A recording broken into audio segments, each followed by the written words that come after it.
መጽሐፈ ዜና መዋዕል ካልዕ ምዕራፍ 6 ሰሎሞንም እግዚአብሔር በጨለማ ውስጥ እኖራለሁ ብሎአል፣ እኔ ግን ለዘላለም ትኖርበት ዘንድ ማደሪያን ቤትን ሠራሁልህ አለ። ንጉሡም ፊቱን ዘወር አድርጎ የእስራኤልን ጉባኤ ሁሉ መረቀ። የእስራኤልም ጉባኤ ሁሉ ቆመው ነበር። እርሱም አለ፣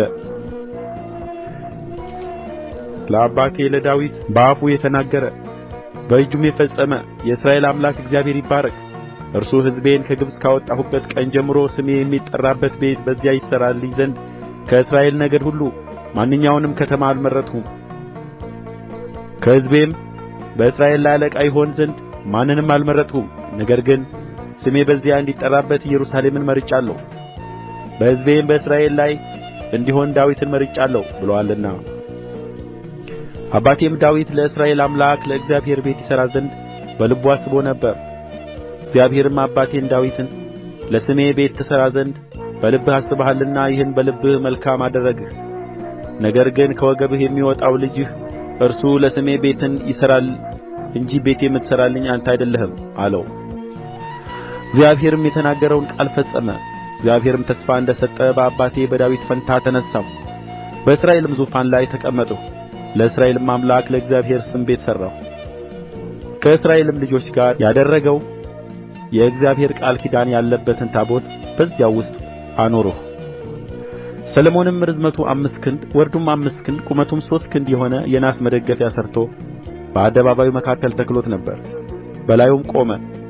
በእስራኤልም ጉባኤ ሁሉ ፊት በጕልበቱ ተንበርክኮ እጁን ወደ ሰማይ ዘረጋ። የእስራኤልም ጉባኤ ሁሉ እያዩ በእግዚአብሔር መሠዊያ ፊት ቆሞ እጆቹንም ዘርግቶ እንዲህ አለ፣ አቤቱ የእስራኤል አምላክ ሆይ፣ በሰማይ ወይም በምድር አንተን የሚመስል አምላክ የለም።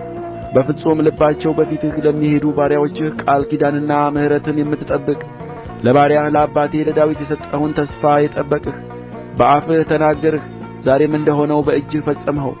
አሁንም አቤቱ የእስራኤል አምላክ ሆይ፣ አንተ በፊቴ እንደ ሄድህ ልጆችህ በሕጌ ይሄዱ ዘንድ መንገዶቻቸውን ቢጠብቁ በእስራኤል ዙፋን የሚቀመጥ ሰው በፊቴ አታጣም ብለህ ተስፋ የሰጠኸውን ለባሪያህ ለአባቴ ለዳዊት ጠብቅ። አሁንም አቤቱ የእስራኤል አምላክ ሆይ፣ ለባሪያህ ለዳዊት የተናገርኸው ቃል ይጽና። በውኑ እግዚአብሔር ከሰው ጋር በምድር ላይ ይኖራልን? እነሆ ሰማይ ከሰማያትም በላይ ያለ ሰማይ ይይዝህ ዘንድ አይችልም። ይልቁንስ እኔ የሠራሁልህ ቤት እንዴት ያል ሲሆን! ነገር ግን አቤቱ አምላኬ ሆይ፣ ወደ ባሪያህ ጸሎትና ልመና ተመልከት። ባሪያህም በፊትህ የሚጸልየውን ጸሎትና ጥሪውን ስማ። ባሪያህ ወደዚህ ስፍራ የሚጸልየውን ጸሎት ትሰማ ዘንድ በዚያ ስሜ ይሆናል ወዳልኸው ስፍራ ወደዚህ ቤት ዓይኖችህ ቀንና ሌሊት የተገለጡ ይሁኑ። ባሪያህና ሕዝብህ እስራኤል ወደዚህ ስፍራ የሚጸልዩትን ልመና ስማ።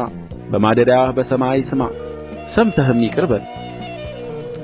ሰው ባልንጀራውን ቢበድል በላዩም መሐላ ቢጫን እርሱም መጥቶ በዚህ ቤት በመሠዊያህ ፊት ቢምል በሰማይ ስማ አድርግም።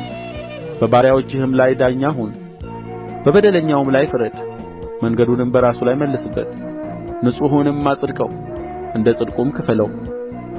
ሕዝብህም እስራኤል አንተን ስለ በደሉ በጠላት ፊት ድል ተመትተው ወደ አንተ ቢመለሱ ስምህንም ቢያከብሩ በዚህም ቤት በፊትህ ቢጸልዩና ቢለምኑህ አንተ በሰማይ ስማ፣ የሕዝብህንም የእስራኤልን ኃጢአት ይቅር በል።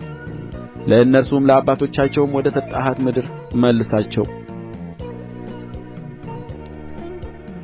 አንተን ስለ በደሉ ሰማያት በተዘጉ ጊዜ ዝናብም ባልዘነበ ጊዜ ወደዚህ ስፍራ ቢጸልዩ ስምህንም ቢያከብሩ ባስጨነቅሃቸውም ጊዜ ከኃጢአታቸው ቢመለሱ አንተም በሰማይ ስማ፣ የባሪያዎችህንና የሕዝብህን የእስራኤልን ኃጢአት ይቅር በል።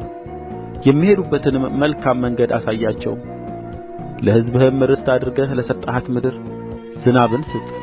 በምድር ላይ ራብ ወይም ቸነፈር ወይም ዋግ ወይም አረማሞ ወይም አንበጣ ወይም ኩብኩባ ቢሆን ጠላቶቻቸውም የአገሩን ከተሞች ከብበው ቢያስጨንቋቸው ማናቸውም መቅሠፍትና ደዌ ቢሆን ማንም ሰው ወይም ሕዝብህ እስራኤል ሁሉ ማናቸውም ሰው ሕመሙንና ኀዘኑን አውቆ ጸሎትና ልመና ቢያደርግ እጆቹንም ወደዚህ ቤት ቢዘረጋ ለአባቶቻችን በሰጠኸው ምድር ላይ በሚኖሩበት ዘመን ሁሉ ይፈሩህ ዘንድ በመንገዶችህም ይሄዱ ዘንድ በማደሪያህ በሰማይ ስማ፣ ይቅርም በል። አንተ ብቻ የሰውን ልጆች ልብ ታውቃለህና ልብን ለምታውቀው ሰው ሁሉ እንደ መንገዱ ሁሉ መጠን ክፈለው። ከሕዝብህም ከእስራኤል ያልሆነ እንግዳ ስለ ታላቁ ስምህ፣ ስለ ብርቱውም እጅህ፣ ስለ ተዘረጋውም ክንድህ ከሩቅ አገር በመጣ ጊዜ መጥቶም ወደዚህ ቤት በጸለየ ጊዜ አንተ በማደሪያህ በሰማይ ስማ። የምድርም አሕዛብ ሁሉ ስምህን ያውቁ ዘንድ እንደ ሕዝብህም እንደ እስራኤል ይፈሩህ ዘንድ በዚህም በሠራሁት ቤት ስምህ እንደ ተጠራ ያውቁ ዘንድ እንግዳው የሚለምንህን ሁሉ አድርግ። ሕዝብህም ጠላቶቻቸውን ለመውጋት አንተ በምትልካቸው መንገድ ቢወጡ እኔም ለስምህ ወደ ሠራሁት ቤት ለአንተ ቢጸልዩ ጸሎታቸውንና ልመናቸውን በሰማይ ስማ፣ ፍርድንም አድርግላቸው።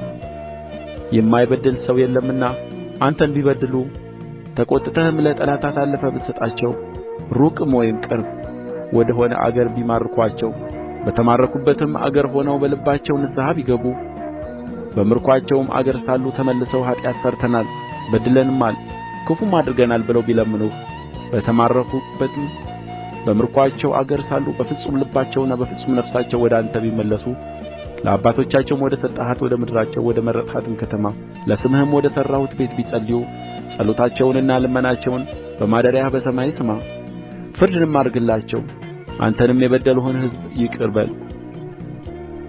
አሁንም አምላኬ ሆይ በዚህ ስፍራ ወደሚሆነው ጸሎት ዓይኖችህ የተገለጡ ጆሮችህም የሚያደምጡ እንዲሆኑ እለምንሃለሁ። አሁንም አቤቱ አምላኬ ሆይ ከኃይልህ ታቦት ጋር ወደ ዕረፍትህ ተነሣ። አቤቱ አምላክ ሆይ ካህናትህ ደኅንነትን ይልበሱ፣ ቅዱሳንህም በደስታ ደስ ይበላቸው። አቤቱ አምላክ ሆይ የቀባኸውን ሰው ፊት አትመልስ፣ ለባሪያህም ለዳዊት ያደረግህለትን ምሕረት አስብ።